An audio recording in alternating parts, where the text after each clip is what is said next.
Okay, so ladies and gentlemen, this week we are going to be looking at where Australians actually fought in World War One, as well as the weapons.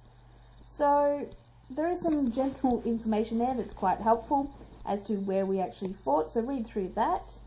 Then what you'll need to do is, on the map below, shading the places where Australian troops fought during World War One, you will need to do some research to establish all the places that Australia fought.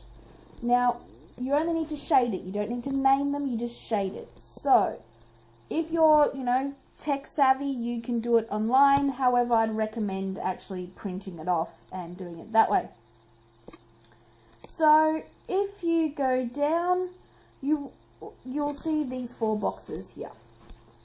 These 4 boxes, all you need to do is work out the date that the battle occurred and the number of Australian troops that were killed.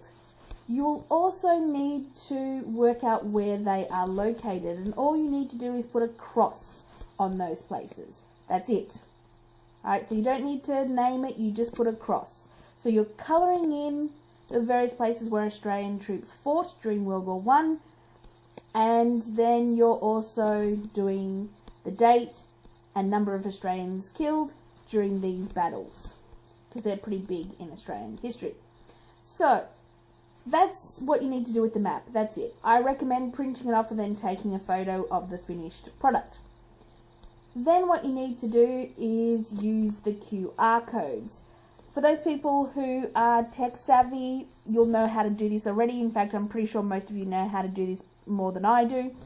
But what you do for each of these, you scan the code, and you can do that through your phone's camera.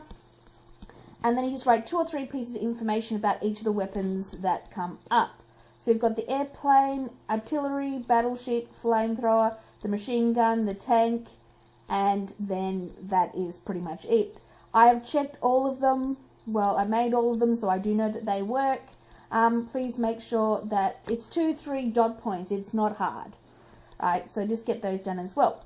For the extension task, I've made it quite simple. They've got some videos again, and they're actually on the weapons, and is from Dan Snow, and he actually uses the machine guns, and it's pretty cool. I do recommend you watch those videos.